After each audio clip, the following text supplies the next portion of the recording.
하나님은 롯의 가정을 하나님 은혜로 구원해 주셨습니다. 우리가 잘 알죠. 멸망의 땅 소돔과 고모라. 근데 하나님은 그들을 소돔 고모라 바로 옆 작은 도성 소알 지역으로 이끌어 내셔서 그들을 구원해 주셨습니다. 왜 그것을 인도했죠? 롯이 도망가다가 잘못하면 가는 도중에 죽을 것이 염려스러워서 하나님 그리 마옵소서, 옆에 작은 성이 있는데 차라리 저것으로 피하게 하시면 어찌 할까요? 라고 물어서 하나님께서 그동안 그래 알았다 해서 그 소알 지역에 거하게 됩니다. 지난주 살핀 것처럼 왜 롯이 소알 지역에 거주하기를 원했을까? 지난주 보았던 19절 20절에 보면 자신이 산으로 도망하는 중에 뭐예요? 혹시나 죽을까 봐서 무척 겁이 났나 봅니다. 도망가기에 쉽고 안전한 소알을 그래서 간청한 거죠. 이것은 하나님의 보호하심을 믿지 못하는 불신앙의 또 한 요소이기도 합니다. 또 한 가지 뭐냐면 소돔성에 대한 미련 때문이다. 미련. 창세기 13장 10절에 보면 롯이 처음 요단들을 쭉 보았을 때에 소돔과 더불어서 소알까지 온 땅에 무엇이 넉넉했어요? 물이 넉넉했습니다. 보기에 좋은 땅.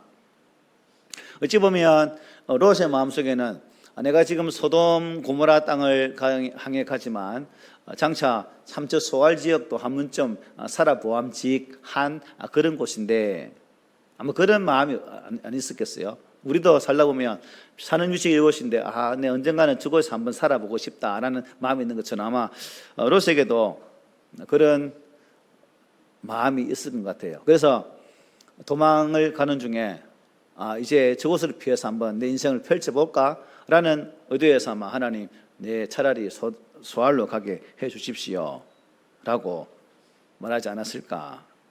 그래서 결국 롯에게는 소돔과 고모라에서 다 피우지 못했던 자신의 욕망, 자신의 욕심을 이제 물이 넉넉해 보였던 좋은 땅 이 소알에서 한 번 더 펼치고야 말리라 라는 그 마음도 있을 것으로 추정해 볼 수가 있습니다. 그러니까 소알은 롯에게 어떤 무대입니까? 재기의 무대라고도 볼 수 있는 거죠. 하나님께서 불과 유황으로 심판하신 소돔과 고모라에서 롯과 그의 두 딸을 기적적으로 이제 구원을 받게 됩니다. 천사가 어떻게 직접 끌어내죠. 그리고 소알 지역으로 피신할 수 있도록 은총을 베풀어 주셨습니다. 본문은 그 이후에 롯의 삶이 어땠는지를 아주 냉정하게 잘 보여주고 있습니다. 구원을 받았지만 하나님의 뜻을 따르지 않고 은혜에 응답하지 않는 결과가 어떠한지를 잘 보여주는 장면이에요. 그래서 본문은 단지 도덕적인 그 타락을 말씀하는 문제가 아니라 영적 방향을 잃어버린 사람의 삶의 비참함을 증가하는 말씀이기도 합니다. 영적 방향을 잃어버리면 이렇게 비참해진다는 거죠. 그래서 우리는 이 본문에서 구원받았다고 해서 끝난 것이 아니구나 하는 사실과 또 은혜를 따라 살지 않으면 구원 이후에도 실패를 할 수 있겠다라는 사실을 깨닫게 됩니다. 그래서 여러분 오늘 본문에서 한번 이 두 가지를 한번 꼬집어서 여러분의 생활 속에 교훈을 한번 잡았으면 좋겠습니다. 하나님은 롯의 요구에 소알로 피신하도록 허락해 주셨죠. 그런데 본문에 보면 롯은 정작 그는 소알을 떠나서 어디 갑니까? 산에 올라가서 두 딸과 더불어서 동굴에 살게 돼요. 그 이유가 뭐죠? 30절 문제 한번 볼게요. 롯이 소알에 거주하기를 두려워하여 두 딸과 함께 소알에서 나와 산에 올라가 거주하되 그 두 딸과 함께 굴에 거주하였다 말합니다. 그 이유가 뭐예요? 두려워했기 때문에. 무엇이 두려웠겠어요, 여러분? 롯이 무엇이 두려워서 처음 도망갔던 그 소알을 벗어나서 굴에 거주하게 되었을까? 롯이 이제 소알 땅에 들어가서 짧지만 아마 그 짧은 시간 동안 그 소알의 형편을 잘 살펴보았겠죠. 그런데 그 소알의 형편이 어땠을까요, 여러분? 소돔과 고모라와 별반 차이가 없었다 하는 것입니다. 소돔과 고모라에서 겪었던 그 비참한 인생들의 모습, 윤리가 파괴되어지고 인륜이 파괴되어지는 그러한 무질서함이 이 소알에도 있었다는 거죠.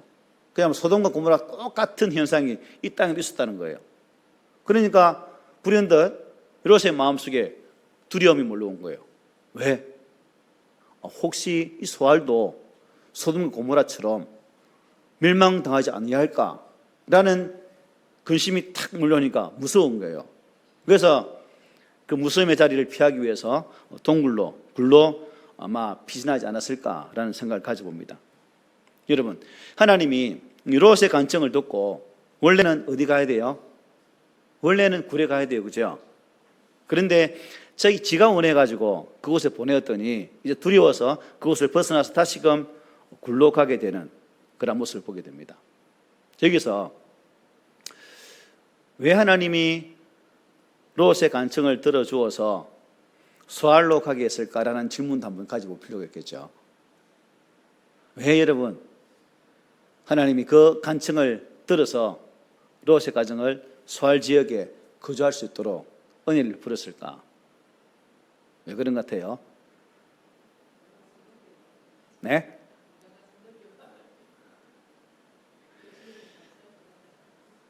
자, 우리가 살다 보면 우리 양 집사님 계시지만 한교수 성도님도 이제 뭐하다 살아나신 거예요?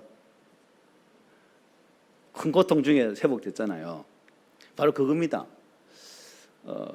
소돔과 고모라의 멸망 현장에 있었던 사람이 롯의 가정입니다. 그러면 멸망에서 구원받은 사람이 소생해서 소알 지역에 가서 그 멸망 현장을 자세히 전하면 어떤 현상이 일어날까요? 그 지역에 선한 영향이 일어날 수 있다는 겁니다. 그런데 이 롯은 그런 하나님의 제가 볼 때는 그렇다는 거죠. 하나님의 그 마음, 즉 네가 이 땅에 가할 수 있는 것은 네가 기적적으로 살아난 그 땅의 형편을 알려서 이 땅을 하나님 말씀으로 변화시키면 어떨까라는 의도도 계시지 않았을까요? 성경은 없지만 충분히 유추해 볼 수 있는 부분이죠. 안 그렇습니까? 저만의 공상입니까? 동의합니까? 여러분, 큰 물고기 뱃속에서 구원받았던 요나가 아수리의 수도 니네웨에 가서 그죠? 하나님 말씀을 전하게 됩니다. 그때 그 니네웨 사람들이 요나가 큰 물고기 뱃속에서 툭 튀어나오는 것을 보았을까요? 못 보았을까요? 저는 보았을 거라고 생각해요. 그러니까 사람이 어떻게 물고기 뱃속에서 나와? 저 사람 이상한 사람이네. 그리고 그 요나가 막 하나님 말씀 며칠 후에 이 성이 다 멸망합니다라고 했을 때 그 도성 사람들이 저 사람이 물고기 뱃속에 살아온 사람 아니가? 저 사람 말 맞겠다 싶어서 짐승이를 가지고 다 회개하잖아요. 그런데 롯은 어디 했습니까? 침묵했습니다. 전혀 하나님의 의도를 파악하지도 못했고 하나님의 계획에 전혀 반응하지 못했던 모습으로 살았습니다. 우리가 우리의 삶을 살아가면서 하나님은 처음에 롯에게 산으로 들어가서 피할 길을 원했지만 롯은 소알성을 원했습니다. 그래서 하나님은 그 소알에 거할 수 있도록 은혜를 부어주셨죠. 그런데 지금은 어때요? 그 소알을 떠나려고 하고 있습니다. 무슨 의미냐면 우리도 우리의 삶을 살아가면서 하나님께서 처음에 이렇게 하자라고 했을 때 미적거릴 때가 있다는 겁니다. 미적하면서 하나님의 뜻을 따라가지 못할 때가 있죠. 롯이 그랬다는 거죠. 그런데 그때는 하나님의 뜻을 따르지 않더만 지금은 시간 지나가지고 하나님의 뜻과는 또 반대되는 그런 행동을 하는 사람이 뭐예요? 롯의 모습이라는 겁니다. 포기해야 할 때 포기하지 못하고 미적거리다가 이런 현상에 빠지게 되어진 롯의 모습을 우리는 보게 되죠. 이 어리석음이 비단 롯의 모습일까요?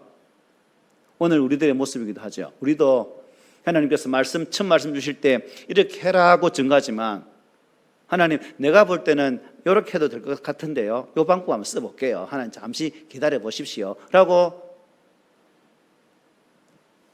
하나님 기다리시라고, 우리가 하나님 우리 보고 기다리라는 건데 우리가 하나님 기다려 보세요 하고 우리의 선택으로 살아가다가 결국 큰 어려움을 당할 때도 있다 없다? 있다는 거죠. 죄는 방치해두면 여러분, 교회는 물론이거니와 그가 속한 사회까지도 그야말로 망가지게 만들어버립니다. 처음 사는 아담이 벌인 결과죠. 깨끗해야 할 교회는 물론 그가 속한 에덴 동산까지 그야말로 파괴시켜버리는 결과를 가져왔습니다. 그러나 하나님은 이 깨진 관계를 회복시켜 주셨죠. 예수 그리스도를 통해서 그런 관계를 회복시켜 주셨습니다. 참 지극히 작은 죄라고 사소한 죄라고 할지라도 우리가 해결하지 않고 내버려 둔다면 소중하게 여기고 크고 작은 것을 송두리째 어떻게 해요? 망가뜨릴 수도 있다는 사실을 꼭 기억해 줬으면 좋겠습니다. 그래서 내 삶 속에 작은 것 사소한 것이라도 하나님께서 싫어하는 것이라면 우리 기꺼이 그것을 포기할 수 있는, 혹시 나중에는 그 치명적인 것이 될 수 있기 때문에 그것까지도 내려놓을 수 있는 그러한 신앙의 용기가 우리 가운데 있어져야 된다는 것이죠. 여러분들은, 저도 마찬가지지만 우리는 우리의 삶의 자리에서 지극히 작은 죄에 대해서 어떻게 반응하는지 모르겠습니다. 아무리 많은 대가가 따른다 할지라도 그 작은 죄라 할지라도 그것을 우리가 단호하게 대처하는 그러한 영적인 힘이 있어야 돼요. 아니면 모르는 척 방치하면 어떻게 됩니까? 결국 오늘 본문처럼 이렇게 되어지는 거죠. 그러므로 우리가 해결되지 않는 죄는 끝없이 발전하고 생각하지도 않은 문제들을 야기시킨다는 사실을 기억하면서 하나님의 관계 속에서 바른 것을 결정하고 선택할 수 있는 그러한 은혜가 있기를 바랍니다. 자, 31절 볼게요. 큰딸이 작은 딸에게 이르되 우리 아버지는 늙으셨고 온 세상의 도리를 따라 우리의 배필될 사람이 이 땅에는 없다라고 말합니다. 이제 현실에 눈을 뜨게 되어진 큰딸이 이렇게 판단하고 그 판단에 따라 행동에 옮기게 됩니다. 자, 큰딸의 인식에 따르면 아버지는 어떤 상태예요? 아, 늙으셨구나. 왜 딸이 이렇게 보았을까요? 아버지가 늙어지면, 더 늦어지면 도대체 인간의 도리를 할 수 없는 그 지경이 오면 우리의 후손을 이렇게 퍼뜨릴 기회가 없다는 그런 안목으로 지금 이 사건을 보고 있습니다. 그런데 이 큰딸의 안목이 맞을까요? 아브라함도 몇 살이에요? 100살에 아이를 선물로 받게 됩니다. 아브라함이 자신의 가능성을 완전히 부정할 수밖에 없는 그 나이에 하나님은 가능성을 여셔서 그의 가정에 이삭을 선물로 주셨다는 사실입니다. 무엇보다도 이 현상에서 이 큰딸은 그 지금의 현실을 보지 않고 이 현실에서 하나님께서 이 현실 속에서 어떻게 일하실지를 바라보았다면 더 아름다운 선택을 했을 것인데 딸은 그렇지를 못했다는 겁니다. 하나님을 완전히 어떻게 해요? 배제하고 오로지 자신의 생각, 자신의 판단에, 자신의 분별력에 따라서 선택하게 되었다는 사실입니다. 우리의 삶 가운데도 하나님 배제되어진 선택, 하나님을 도외시한 그런 선택은 큰 딸과 같은 결과를 만들 수 있다는 사실을 꼭 기억하시기 바랍니다. 자, 큰 딸의 인식에 따르면 세상 도리가 있다는 거죠. 세상 도리. 세상이 미치겠다는 거죠. 자, 큰 딸이 보았던 이 도리가 뭐예요? 홍기가 차면 결혼해야 되고 결혼하면 아이를 낳아야 된다는 것이 아마 세상 도리인 것 같아요. 물론 오늘 우리가 사는 이 모습과 거의 비슷하기도 하지만 또 다른 부분도 있습니다. 그렇지만 당시 사람들에게 있어서 아이는 어떤 존재입니까? 부모에게 너무나 좋은 존재죠. 부모의 미래고 면류관이고 자녀는 부모의 자랑이었어요. 그래서 큰딸은 결혼하고 아이를 낳고 싶었다는 겁니다. 때문에 세상 도리를 추구하는 그녀를 나쁘다고 말할 수는 없죠. 문제는 그녀가 가지고 있는 그 인식의 바탕, 그녀의 인식의 배경이 무엇이냐는 겁니다. 소돔과 고모라 출생이다 보니까 그 타락한 배경 속에서 이 도리를 찾게 되었고 또한 이 도리를 행하게 되었다는 사실입니다. 인식의 바탕이 어디에 깔려 있는가? 만약에 이 큰딸에게 하나님에 대한 유일신앙이 있었고 하나님께서 아브라함을 통해서 길을 열어가셨던 그 사실을 보았다면 결코 이 선택을 하지 않았겠죠. 그런데 이 큰딸에게는 그런 믿음에 대한 인식이 없었고 오직 소돔과 고모라의 땅에 있었던 그 인식의 바탕으로 선택하고 결정했다는 겁니다. 죄의 발상이 결국 좋은 결과를 낳지 못하죠. 그래서 큰딸의 인식은 이 땅, 즉 곧 소알을 벗어나지 못했다는 거예요. 소알은 소돔의 축소판입니다. 당시 그들이 머물고 있었던 소알 또는 굴로부터 여러분, 자, 삼촌, 할아버지 뿔 되겠죠, 그죠? 할아버지네. 할아버지 누구죠? 아브라함. 롯이 아브라함 조카니까 할배 아닙니까? 그 인근에 누가 살고 있었습니까? 아브라함이 살고 있었어요. 그죠? 만약에 큰딸의 인식이 여호와에 대한 유일신앙으로 잘 무장되어진 그런 딸이었다면 이 문제 앞에 어떻게 하지? 할아버지에게 여쭤볼까? 아브라함을 찾았을 거예요. 아브라함을. 그런데 전혀 그런 부분이 없습니다. 하나님은, 즉 아브라함은 하나님을, 또 하나님은 아브라함을 친구로 여기시면서 함께 이야기하셨고 대화하셨습니다. 그런 아브라함을 찾았다면 이 잘못된 선택이 없었을 것인데 여전히 큰딸에게는 자신이 살아왔던 소돔과 고모라 또 그가 살았던 이 소알 지역의 한계 속에 갇혀서 이 선택을 하게 되는 거죠. 우물안 개구리처럼 그 속이 모든 그 세계관을 갖추는 것처럼 그렇게 생각하고 판단했다는 겁니다. 그래서 이 두 딸은 참 아브라함을 선택하고 아브라함이 갔다면 굴에서 나와서 더 좋은 선택을 할 수 있었겠지만 그렇지를 못했습니다. 왜 그랬을까? 왜 그랬을까요? 이제 이어지는 말씀 보면 이 큰딸이 이렇게 선택할 수밖에 없었던 이유가 우리에게 등장합니다. 그리고 이 큰딸은 스스로 판단하죠. 스스로. 배필될 만한 사람이 없다고 스스로 확신을 했어요. 그래서 그런지 그녀의 마음이 또 그녀의 마음에는 어디 한 구석에도 하나님에 대한 구원의 그러한 소망이 없었습니다. 죄는 우리들을 하나님을 전혀 생각하지 못하게 막아버립니다. 아마 우리도 경험하실 거예요. 심각한 문제 앞에 매몰되어지면 하나님이 생각 안 나죠. 그 문제가 커서 문제 뒤에 계시는 하나님 전혀 안 보입니다. 때문에 하나님 없는 선택을 하게 되는 거죠. 여러분 경주마 보셨어요? 말다리는 경주마 어떻게 하던가요? 이게 막잖아요. 그럼 앞만 보고 가게. 그러니까 죄에 가려지면 우리는 죄만 보고 갈 수밖에 없다는 사실입니다. 실제로 32절에 보면 이렇게 말씀해요. 우리가 우리 아버지에게 술을 마시게 하고 동침하여 우리 아버지로 말미암아 후손을 이어가자 하고 말씀합니다. 이어가자를 직역하니까 살린다, 또 유전케 하여 소성시킨다 하는 뜻이 있습니다. 종족 보존에 대한 강력한 열망이 이 이어가자라는 말에 담겨 있습니다. 꼭 생육하고 번성하여 땅에 충만하라는 말씀을 따라 나가는 모습처럼 보이지만 전혀 그렇지 않습니다. 인륜을 저버린 폐역이죠. 소돔에서 보고 배우고 익혔던 사모했던 그 정욕을 채우려는 그 관계입니다. 비난을 받아 마땅하죠. 우리는 값없이 부어진 그 은혜 안에서 하나님의 거룩한 자녀들로 거듭났습니다. 그래서 이런 말이 있죠. 뭐로 가도 어디에 가면 된다고? 서울만 가면 된다는 말이 있습니다. 그럴까요? 아니죠. 뭐로 가도 서울만 가면 되는 것이 아니라 바른 방향, 바른 방법으로 서울에 가야 돼요. 비록 그 가는 길이 죽을처럼 참 힘들던 길이랄지라도 우리는 그 길로 바르게 가야 됩니다. 무조건 바르게 살아야 된다는 거죠. 자식이 없어서 수치와 조롱과 비웃음을 당한다 할지라도 이 큰딸은 바른 길을 선택해야 되는데 그렇지를 못했습니다.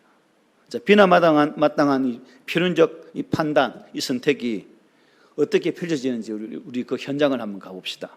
33절 한번 볼까요? 시작. 그 밤에 그들이 아버지에게 술을 마시게 하고 큰딸이 들어가서 그 아버지와 동침하니라. 그러나 그 아버지는 그 딸이 눕고 일어나는 것을 깨닫지 못하였더라. 큰딸은 정욕에 사로잡혀서 완전히 죄에 사로잡혀서 이런 결정을 하게 됩니다. 자신의 계획대로 행동에 옮겨버립니다. 아버지에게 술을 마시게 하고 몸을 제대로 제어할 수 없도록 취하게 만들어버렸습니다. 소돔에서 배웠던 그 방법 그대로 아버지와 관계를 맺게 됩니다. 이 필연적 행동을 서슴지 않고 저지르게 되었다는 거죠. 아버지까지 완전히 죄에 빠뜨려버리는 그 선택을 이 딸이 했습니다. 롯이 비록 간절한 마음으로 소돔을 사모했었고 마침내 소돔으로 들어가서 자리 잡고 살기는 했어도 여러분, 과연 롯에게는 이런 마음이 있었을 딸과 그림도 못 그려봤겠죠. 그런데 그 사건이 딸로 통해서 이루어지고 말았다는 겁니다. 이 필연적 행동이 34절에서 이렇게 이어집니다. 이튿날 큰 딸이 작은 딸에게 이르되 어젯밤에는 내가 우리 아버지와 동침하였으니 오늘 밤에도 우리가 아버지에게 술을 마시게 하고 네가 들어가 동침하고 우리가 아버지로 말미암아 후손을 이어가자. 자, 큰 딸은 자신의 행동을 전혀 부끄러워하지 않았습니다. 아주 당당했습니다. 이제 내가 했으니까 동생 니도 한번 해야 될 거 아니냐. 내게도 한번 이런 아기를 낳는 역사가 있어야 되니까 이제 오늘 네가 그 일을 해라. 우리 같이 죽자. 물귀신 작전을 지금 펼치고 있습니다. 동생까지 그 죄의 구렁텅이에 끄집어 들이는 결과를 가지고 왔습니다. 그리고 35절에 보니까 그 밤에도 그들이 아버지에게 술을 마시게 하고 작은 딸이 일어나 아버지와 동침하니라. 그러나 아버지는 그 딸이 눕고 일어나는 것을 깨닫지 못했다 증거합니다. 작은 딸 역시 언니의 요구에 망설이지 않고 그 일을 실행에 옮기게 됩니다. 두려워하지는 않았습니다. 오히려 담대했습니다. 기꺼이 죄에 동참하고 말았습니다. 아버지에게 술을 마시게 하고 취하게 만들었습니다. 동침했습니다. 그리고 자기가 주도적으로 그 관계를 맺어가게 됩니다. 아버지 하체를 범했죠. 내용에 보면 아버지의 엄마의 하체를 범하면 어떻게 돼요? 죽죠. 예. 죄는 여러분 죄로 살아있는 것이 아니라 또 생물처럼 자라나요. 처음에는 작게 보이지만 그것이 또 다른 죄를 연결해서 점점점 커진다는 겁니다. 눈사람 만들어 보셨죠? 그것처럼 계속 굴려가면서 새를 확장한다는 겁니다. 우스운 게 이 죄는 사회적 결속력이 참 강합니다. 비도덕적인 것이 오히려 결속력이 강해서 온전한 것을 욕되게 만드는 시대에 우리가 살고 있죠. 그런 것을 더 주장하고 바른 것을 주장하지 못하라고 만드는 이 시대가 바로 지금 이 현장의 시대와 여러분 다른 게 뭐가 있겠습니까? 똑같죠. 이 작은 딸도 결국 적극적으로 이 죄를 저지르게 됩니다. 여러분들은 왜 이런 일이 가능했을 것으로 생각해요? 왜 첫째 딸과 둘째 딸이 아버지와 관계를 맺음을 통해서 자손을 번성시키려고 했을까? 왜 그러다 생각해요? 여기서 우리가 신앙의 근본적인 이유를 찾아볼 수가 있습니다. 만약에 아버지 롯이 이 두 딸을 신앙적 유산으로 잘 키웠다면 이런 결과를 만들었을까라고 했을 때 아니라는 거예요. 제가 볼 때는 소돔과 고모라에 살면서 그 문화에 완전히 쩔어버렸습니다. 내가 사는 곳이 이런 시대, 이런 장소니까 우리가 누리고 있는 문화가 이런 문화니까 그 문화 속에 젖어들어서 여호와의 유일신앙을 그들에게 전혀 전수하지 못했고 결국 하나님에 대한 신앙이 없으니까 이런 몰직한 행동을 선택하게 되어지는 것이고 결국 필연적인 이 행동으로 죄를 낳는 그런 결과를 낳았다는 거죠. 이 성적인 타락, 이 타락을 통해서 새로운 목적을 이루는 수단이 되고 말았다는 것입니다.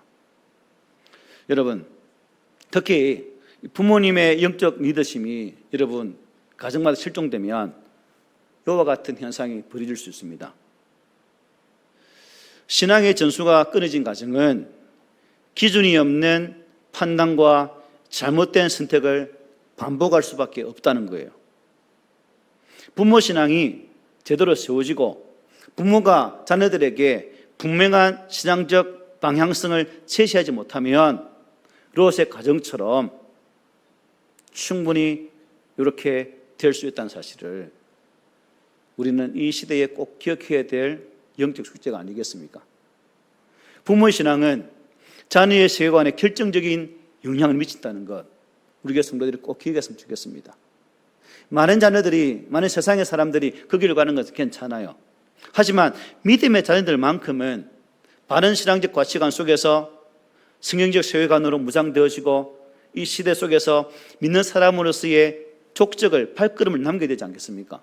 이 가르침이 없으면 안 된다는 거죠. 그런 가정에서 영적 리더십은 너무 중요하죠.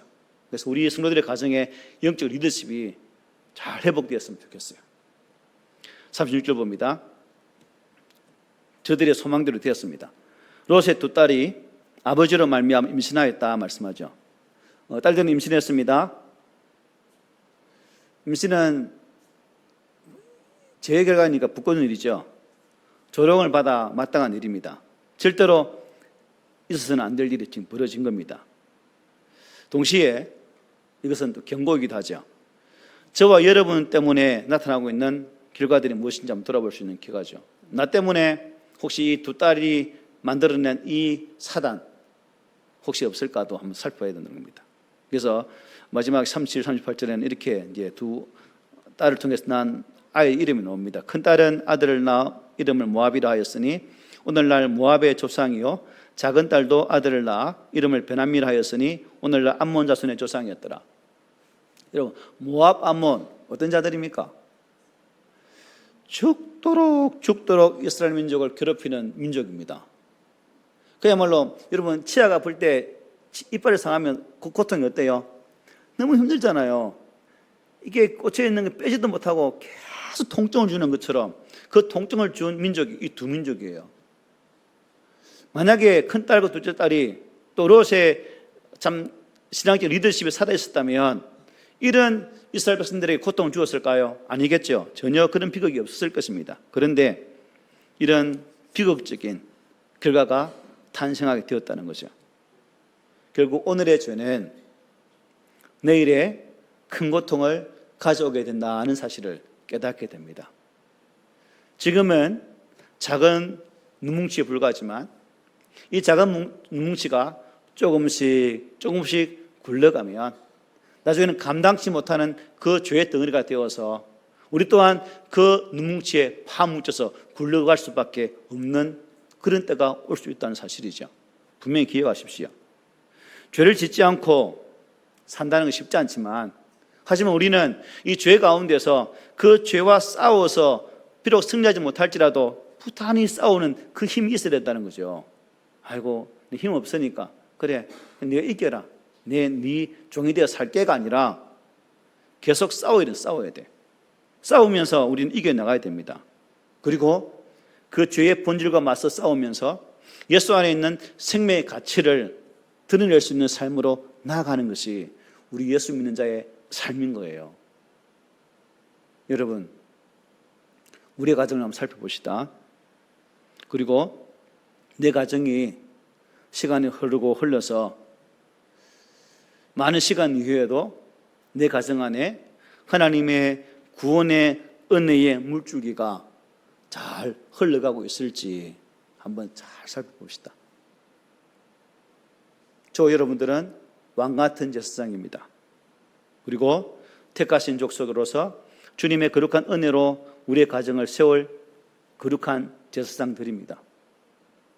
나뿐 아니라 나를 통해 태어난 자녀들 또한 그 아름다운 제사장의 직무를 감당할 수 있도록 신앙 유산들을 잘 물려주는 우리 부모 세대가 되어져야 된다는 겁니다.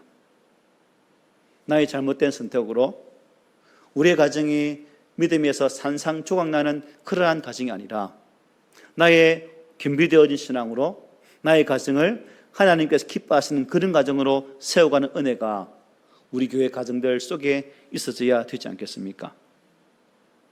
우리는 할 수 없어도 하나님께 우리의 가정을 한번 맡겨보십시다. 그리고 우리의 무너진 가정을 다시금 세울 수 있도록 하나님의 은혜를 구하는 우리 모두가 되어봅시다. 그럴 때 하나님은 정말 더할 나위 없는 그 은혜로 우리를 회복시켜 주실 것이고, 정말 내 마음에 어떠한 공간에도 하나님이 둘 수 없는 그런 공간이었지만 우리 성령께 작업해 주셔서 그런 공간을 차곡차곡 나쁜 것은 제거하시고 하나님 은혜로만 내 삶 속에 채워지는 복이 분명히 있을 것입니다. 이사야 선지자는 이렇게 말했습니다. 보라, 어둠이 땅을 덮을 것이며 캄캄함이 만민을 가리려니와 오직 여호와께서 내 위에 임하실 것이며 그의 영광이 내 위에 나타나리니 나라들은 내 빛으로 왕들은 비치는 내 광명으로 나오리라고 증거했습니다. 사망의 길로 나가는 이 땅의 무 사람들, 혹 우리가 보지 못하는 그런 사이에 내 자녀들 또한 그러한 길로 가지 않도록 그들에게 광명이신 빛이신 예수를 소개하고 그와 더불어 그 믿음을 세워갈 수 있는 그러한 은혜의 대로로 인도하는 우리가 되어야 되지 않겠습니까? 여러분, 캄캄한 어둠 같은 절망 속에서도 여호와 하나님 한 분만 믿고 의지하고 신뢰할 수 있는 그런 은혜를 우리 모두가 구했으면 좋겠습니다. 이 은혜를 통해서 거룩하게 회복되어진 삶, 영원한 생명과 구원과 그 하나님 나라를 누릴 수 있는 그런 삶이 우리의 삶의 자리에 있기를 바랍니다. 진정한 믿음은 삶의 방향을 바꾸는 거예요. 그냥 내 믿음 있습니다, 하나님 해주세요 하고 그냥 내 길로 쭉 가는 것이 아니라 이게 하나님 기뻐하지 않는 길이네, 바꾸어서 가야죠. 자꾸 저쪽으로 가면서 하나님 이게 아니라 아니네 하고 돌아서야지. 안 그래요 여러분? 돌아섭시다. 돌아설 것이 있으면. 그리고 돌아서서 하나님의 그 은혜가 내 삶의 자리에 넘쳐나기를 오늘 말씀으로 간절하게 부탁을 드립니다. 아멘.